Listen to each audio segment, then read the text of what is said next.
સ્વામિનારાયણ। આજે કનકપર ગામે અમારા કનકેશ્વરી ગ્રુપના જે ગોળનો પ્લાન્ટ છે, જે એમના ત્યાં ભગવાનના પગલાં કરવા માટે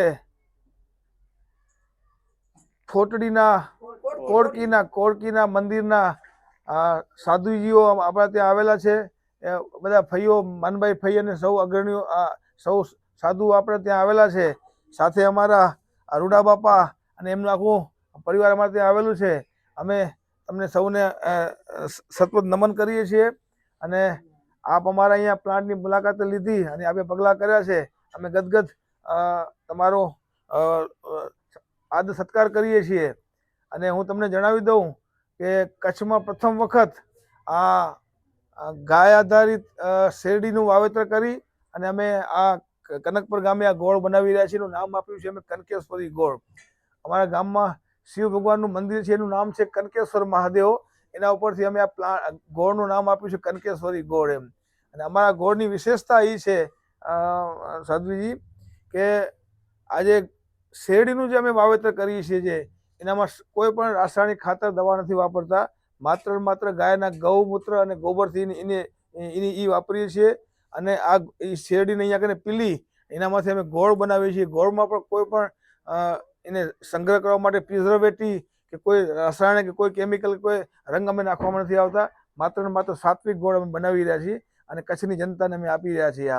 તો આપ અમારે ત્યાં પધાર્યા, અમે તમારા સતત નમન કરીએ છીએ અને રૂડા બાપા આપ અહીંયા તેડી આવ્યા, આપનો ખૂબ ખૂબ આભાર। બોલો સ્વામિનારાયણ ભગવાન કી જય।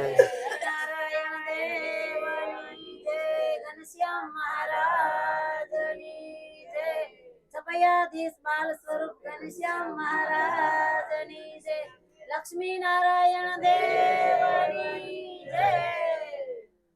આપ અમારા કનકેશ્વર મહાદેવની જય। બે આશીર્વાદના શબ્દો આપો। રાખી દેશો, રાખી દેશો। હા ભલે, રાખી દેશો।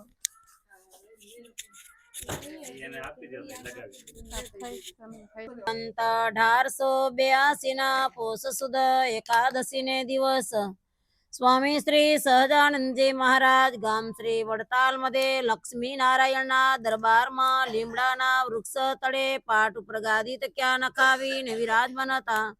કિનખાપનો સુરવાળ ને ડગલી પહેર્યા હતા અને મસ્તક ઉપર કસુમલ સેલું બાંધ્યું હતું ને મોટા કસુમલ સેલું ખંભા ઉપર વિરાજમાન હતું।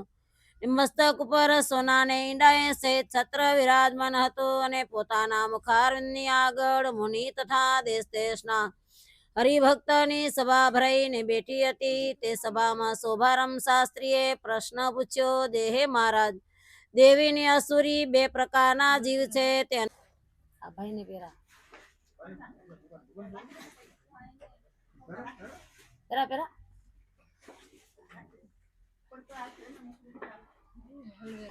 આવી જા ભાઈને પેરા। હા બાપાને શું થાય, બાપા થાય મામા થાય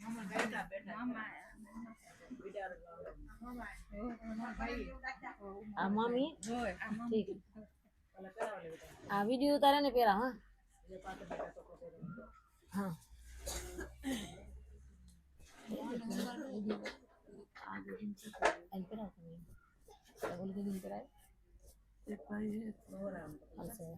આવતા દે